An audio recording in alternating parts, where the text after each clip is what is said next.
Hello കൂട്ടുകാരെ, ഇന്ന് divine masculine ആദ്യം അവേക്കൻ ആവുന്ന ട്വിൻ ഫ്ലെയിം ജേർണിയെക്കുറിച്ച് മനസ്സിലാക്കാം. ഇതൊരു റിക്വസ്റ്റഡ് വീഡിയോ ആണ്. ട്വിൻ ഫ്ലെയിം ജേർണിയിൽ വളരെ റെയറായിട്ട് മാത്രമാണ് ഒരു മസ്കുലൈൻ എനർജി അവേക്കനായിട്ട് ആ ഒരു ജേർണീനെ ലീഡ് ചെയ്ത് കംപ്ലീഷനിലേക്ക് കൊണ്ടുവരുന്നത്.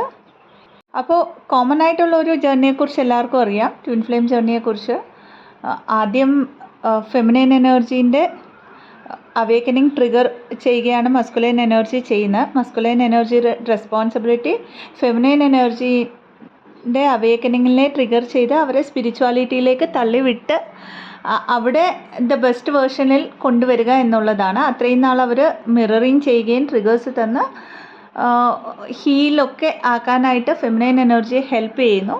അത് കഴിഞ്ഞിട്ടാണ് ആ ഒരു നോർമലായിട്ടുള്ള ട്വിൻ ഫ്ലെയിം ജേർണിയിൽ മസ്കുലൈൻ എനർജിയുടെ അവേക്കനിങ് നടക്കുന്നത്. അതായത് ഫെമിനൈൻ എനർജി ടോട്ടലി ഹീലായി കഴിഞ്ഞ് അവരുടെ പർപ്പസിലേക്കൊക്കെ വന്നു കഴിയുമ്പോഴാണ് മസ്കുലൈൻ എനർജിയുടെ അവേക്കനിങ് പ്രോസസ്സ് ഒരു ശരിയായ ദിശയിൽ ശരിയായ പാത്തിൽ നടക്കുന്നത്. എന്നാൽ ഡിവൈൻ മസ്കുലൈൻ അല്ലെങ്കിൽ ഡിസ്ട്രോട്ടഡ് മസ്കുലൈൻ ആദ്യം അവേക്കൻ ആവുന്ന ജേർണീസിൽ എന്താണ് സംഭവിക്കുന്നതെന്ന് വെച്ചാൽ, എല്ലാവർക്കും അറിയാം മസ്കുലൈൻ എനർജി എന്ന് പറഞ്ഞാൽ വളരെ ലോജിക്കലായിട്ടുള്ള ഒരു തിങ്കിങ് ആയിരിക്കും അല്ലേ. അതായത് ഈ തേർഡ് ഡയമെൻഷനിലുള്ള കാര്യങ്ങളാണ് കറക്റ്റ്, അല്ലെങ്കിൽ ഈ ഒരു കാര്യങ്ങളെ ഈ ഒരു മായയെ മാത്രം വിശ്വസിച്ചുകൊണ്ട് മുമ്പോട്ട് പോകുന്നവരാണ് മസ്കുലൈൻ എനർജി. അതായത് ശരിക്കും പറഞ്ഞാൽ നമ്മളുടെ ചക്രാസിൽ റൂട്ട് ചക്ര, സേക്രൽ ചക്ര, സോളാർ പ്ലെക്സസ് ചക്ര വരെയും കുറച്ചൊക്കെ അവർക്ക് ബാലൻസ്ഡ് ആയിരിക്കും. അവരെപ്പോഴും മെറ്റീരിയലിസ്റ്റിക് സ്റ്റെബിലിറ്റിക്ക് വേണ്ടിയായിരിക്കും നോക്കുന്നത്. അപ്പോൾ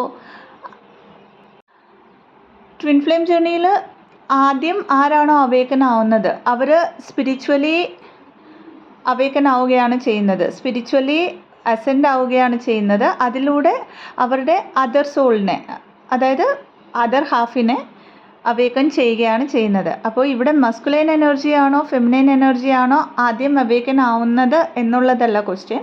ആദ്യം അവേക്കൻ ആവുന്ന ട്വിന്നിൻ്റെ റെസ്പോൺസിബിലിറ്റി സ്പിരിച്വലി ഗ്രോ ആവുക എന്നുള്ളതാണ്. അപ്പോൾ മസ്കുലൈൻ എനർജി അവേക്കൻ ആവുമ്പോൾ നോർമലായിട്ടും ലോജിക്കൽ മൈൻഡ് ആയതുകൊണ്ട് തന്നെ വളരെ സ്പിരിച്വലായിട്ടുള്ള അസെൻഡഡ് സോൾസ് ആണ് ഇങ്ങനെ മസ്കുലൈൻ എനർജി ആദ്യം അവേക്കൻ ആവുന്നത്.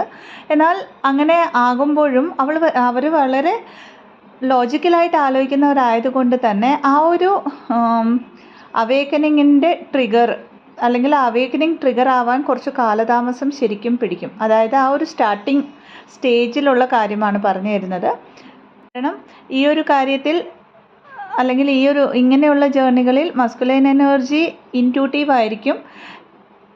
എന്നാൽ അതേസമയം തന്നെ ലോജിക്കൽ മൈൻഡ് ഒരു ഇടയ്ക്ക് കയറുന്നത് കൊണ്ട് തന്നെ അവർക്ക് ആ ഇൻഡ്യൂഷനെ മനസ്സിലാക്കാൻ പറ്റില്ല. ഇനിഷ്യലായിട്ട് അവേക്കനിങ് ട്രിഗർ ആവുന്നതിന് മുമ്പ് തന്നെ ഇവർ റൺ ചെയ്യാനായിട്ട് തുടങ്ങും. അത് കുറച്ച് മാസങ്ങളായിരിക്കാം, അല്ലെങ്കിൽ കുറച്ച് വർഷങ്ങൾ വരെ അവർ റൺ ചെയ്യാം. ഇങ്ങനെ അവേക്കൻ ആവുന്ന മസ്കുലൈൻ എനർജി അല്ലെങ്കിൽ മസ്കുലൈൻ എനർജി ആദ്യം അവേക്കൻ ആവുന്ന ജേർണീസിൽ കൂടുതലും കാർമിക് ഡെപ്സ് കാണും. കൂടുതലായിട്ട് കാണുന്നത് കൊണ്ടായിരിക്കും അവർ ആദ്യം അവേക്കൻ ആവുന്നത്. അപ്പോൾ ഇതിനു മുമ്പ് പറഞ്ഞ പോലെ കുറച്ചൊന്ന് സമയം എടുത്തിട്ട് അവർ ശരിക്കും സ്പിരിച്വാലിറ്റിയിലേക്ക് വരികയാണ് ചെയ്യുന്നത്. ഈ ഒരു സ്പിരിച്വൽ പ്രാക്ടീസുകളിലേക്കൊക്കെ വരുന്നതിന് മുമ്പായിട്ട് തന്നെ അവർക്ക് ആ ഷാഡോ സെൽഫിനെ ഫേസ് ചെയ്യാനായിട്ട് ഒരു ഫെമിനൈൻ എനർജീനെ അപേക്ഷിച്ച് വളരെ ബുദ്ധിമുട്ടുള്ള കാര്യമായിരിക്കാം. എന്തുകൊണ്ടെന്നാൽ ഈ ലോജിക്കൽ മൈൻഡ് തന്നെയാണ് ഇവിടെ അവർക്കൊരു പ്രശ്നമായിട്ട് നിൽക്കുന്നത്.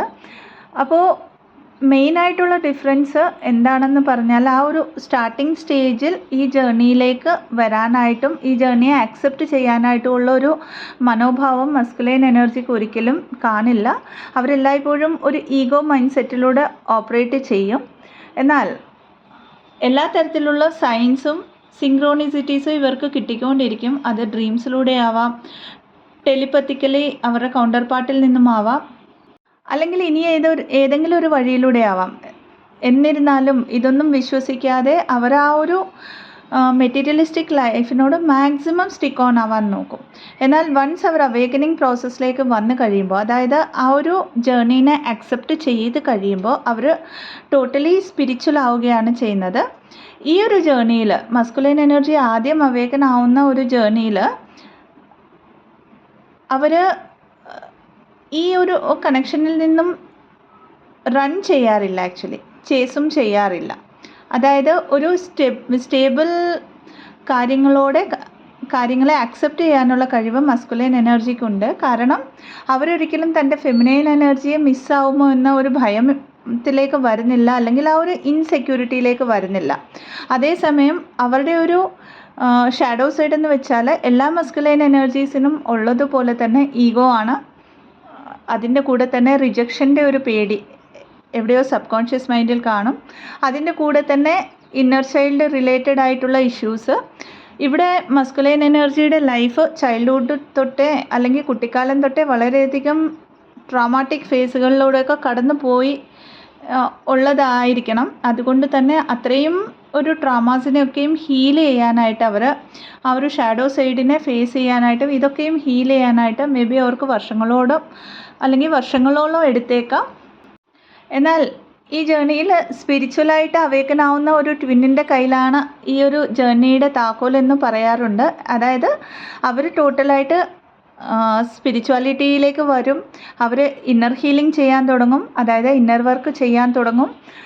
ആൻഡ് അവരവരുടെ പർപ്പസിലേക്കും വരും. അതവിടെ മസ്കുലൈൻ ആണോ അല്ലെങ്കിൽ ഫെമിനൈൻ ആണോ എന്നുള്ള ഒരു ഡിഫറൻസ് ഈ ജേർണിയിലില്ല. അതുകൊണ്ട് തന്നെ ആദ്യം മസ്കുലൈൻ എനർജിയാണ് അവേക്കൻ ആവുന്നതെങ്കിൽ അവർ തീർച്ചയായിട്ടും ഡിവൈൻ എനർജിയിലേക്ക് വരികയും അവിടുന്ന് അങ്ങോട്ട് അവരുടെ പർപ്പസ്, അതായത് അവരുടെ സോൾ പർപ്പസ് ഒക്കെ ചെയ്യാൻ തുടങ്ങുകയും ചെയ്യുന്നു.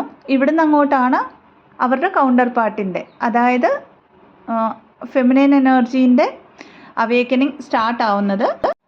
മസ്കുലൈൻ എനർജി ആദ്യം അവേക്കൻ ആവുന്നത് കൊണ്ട് തന്നെ ഇങ്ങനെ ഉള്ള ജേർണീസിൽ അവരുടെ ലൈഫിൽ, അതായത് മസ്കുലൈൻ എനർജീൻ്റെ ലൈഫിലുള്ള കാർമിക് ഡെപ്സ് ഒക്കെയും അല്ലെങ്കിൽ കർമ്മ ബാഗേജ് ഒക്കെയും ഓൾറെഡി അവർ ക്ലെൻസ് ചെയ്തിട്ടായിരിക്കും അവർ ആ ഒരു പർപ്പസിലേക്ക് വരുന്നത്. അതുകൊണ്ട് തന്നെ ഇവിടെ ഏറ്റവും വലിയ ഒരു ബാഗേജ് എന്ന് പറയുന്നത് ഫെമിനൈൻ എനർജീൻ്റെ സൈഡിലുള്ള കർമ്മ ബാഗേജ് ആയിരിക്കും.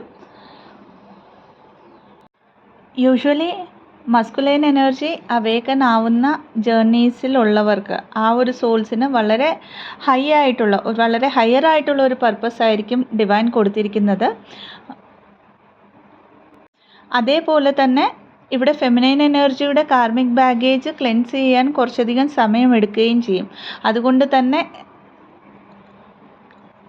മറ്റുള്ള ജേർണീസിനെ കമ്പയർ ചെയ്യുകയാണെങ്കിൽ മസ്കുലൈൻ എനർജി ആദ്യം അവേക്കൻ ആവുന്ന ജേർണി കാലയളവ് കുറച്ച് എടുത്തിട്ടാണ് കംപ്ലീറ്റ് ചെയ്യാൻ പറ്റുന്നത്. ഈ ജേർണീസിലും മറ്റെല്ലാ ജേർണികളെ പോലെയും നമ്മൾ ആദ്യം മസ്കുലൈൻ എനർജി ഇന്നർ യൂണിയനിലെത്തും. അത് കഴിഞ്ഞ് ഫെമിനൈൻ എനർജിയുടെ അവേക്കനിങ് തുടങ്ങിക്കഴിഞ്ഞ് ആ ഒരു എനർജി, അതായത് ഫെമിനൈൻ എനർജിയും ഇന്നർ യൂണിയനിൽ എത്തിക്കഴിഞ്ഞിട്ട് രണ്ടുപേരും ഈ ഒരു ജേർണീനെ സറണ്ടർ ചെയ്ത് കഴിയുമ്പോഴാണ് 3Dയിൽ ഒരു ഹാർമോണിയസ് യൂണിയൻ നടക്കുന്നത്. അപ്പോൾ മസ്കുലൈൻ എനർജിയാണോ ഫെമിനൈൻ എനർജിയാണോ ആദ്യം അവേക്കൻ ആവുന്നത് എന്നല്ല, അത് അവരവരുടെ സോൾ കോൺട്രാക്റ്റിൻ്റെ അനുസരിച്ചാണ് അവേക്കനിങ് നടക്കുന്നത്. ആരവേക്കൻ ആയാലും ആദ്യം അവേക്കൻ ആകുന്ന ആൾ സ്പിരിച്വൽ ട്വിൻ എന്നാണ് അറിയപ്പെടുന്നത്, മറ്റൊരാൾ മെറ്റീരിയലിസ്റ്റിക് ട്വിൻ എന്നും. അതായത് ആദ്യം അവേക്കൻ ആവുന്ന ആളുടെ ഒരു സോൾ പർപ്പസാണ് തൻ്റെ കൗണ്ടർ പാർട്ടിനെ അവേക്കൻ ചെയ്യുക എന്നുള്ളത്. ആ അവേക്കനിങ് നടന്നു കഴിഞ്ഞിട്ട് അവർ രണ്ടുപേരും അവരവരുടേതായ ഇൻഡിവിജ്വൽ പർപ്പസുകൾ ചെയ്തുകൊണ്ട് തന്നെ ആ ഒരു കമ്പൈൻഡ് ആയിട്ടുള്ള ഹയർ പർപ്പസിലേക്ക് എത്തുകയാണ് ചെയ്യുന്നത്. ഈ ഒരു ജേർണിയിൽ ഇനിയൊരു വ്യത്യാസം എന്താണെന്ന് പറഞ്ഞാൽ, യൂഷ്വലി മസ്കുലൈൻ എനർജി അത്ര മെഡിറ്റേഷനോ സ്പിരിച്വൽ പ്രാക്ടീസുകളോ ചെയ്യാറില്ല. എന്നാൽ മസ്കുലൈൻ എനർജി ആദ്യം അവേക്കൻ ആവുമ്പോൾ ആ ഒരു എനർജിയാണ് ഈ ഒരു സ്പിരിച്വൽ പ്രാക്ടീസുകൾ, അതായത് ഇന്നർ വർക്ക് റിലേറ്റഡ് ആയിട്ടുള്ള കാര്യങ്ങൾ ചെയ്യുന്നത്. അതേസമയം ആ ഒരു ഫെമിനൈൻ എനർജി വന്നിട്ട് പിന്നെയാണ് അവേക്കൻ ആവുന്നത്. എന്നാൽ ശരിക്കും പറഞ്ഞാൽ ഇങ്ങനെയുള്ള ജേർണീസിൽ രണ്ടുപേരും അവരുടേതായിട്ടുള്ള അവേക്കനിങ് പ്രോസസ്സിലൂടെ കടന്നു പോകുമ്പം ശരിക്കും ഡിവൈനോട് കണക്റ്റായി തന്നെ ഇന്നർ വർക്ക് ചെയ്യാൻ സാധിക്കുന്നുണ്ട്. ഇനിയൊരു പ്രോസസ്സ് എന്താണ് ഈ ജേർണിയെ വേറിട്ട് നിർത്തുന്നതെന്ന് പറഞ്ഞാൽ, ഈ റണ്ണർ ചേസർ റൗണ്ട് എന്ന് പറഞ്ഞതിൽ അതർ ജേർണേഴ്സിനേക്കാളും കൂടുതൽ ഫ്ലിപ്പായിക്കൊണ്ടിരിക്കും. അതായത് ഇനിഷ്യലി ഇവിടെ മസ്കുലൈൻ എനർജി ഈ ഒരു കണക്ഷനെ അക്സെപ്റ്റ് ചെയ്ത് കഴിയുമ്പം റൺ ചെയ്യാറുമില്ല, ചേസ് ചെയ്യാറുമില്ല. എന്നാൽ ഒരു സ്റ്റേജിൽ മസ്കുലൈൻ എനർജി ചേസിങ്ങിലേക്ക് വരും. അപ്പോൾ ഫെമിനൈൻ എനർജി ഓട്ടോമാറ്റിക്കലി റണ്ണറാവുകയും ചെയ്യും. പിന്നെ ഈ ഒരു എനർജീസ് ഫ്ലിപ്പ് ആയിക്കൊണ്ടിരിക്കും കോൺസ്റ്റൻ്റ് ആയിട്ട്. ഇവിടെ ആ ഒരു എനർജീനെ കോൺസ്റ്റൻ്റ് ആയിട്ട് രണ്ടു പേരിലും കൊണ്ടുവരിക എന്നുള്ളതാണ് ഇവിടെ മെയിനായിട്ടും മസ്കുലൈൻ എനർജിയുടെ വലിയൊരു ടാസ്ക് എന്ന് പറഞ്ഞാൽ. തന്നിരിക്കുന്ന ഇൻഫർമേഷൻ ഹെൽപ്ഫുൾ ആണെങ്കിൽ ചാനലിനെ ലൈക്ക് ചെയ്യാവുന്നതാണ്, ഷെയർ ചെയ്യാവുന്നതാണ്, സബ്സ്ക്രൈബ് ചെയ്യാവുന്നതുമാണ്. Thank you so much. Stay blessed.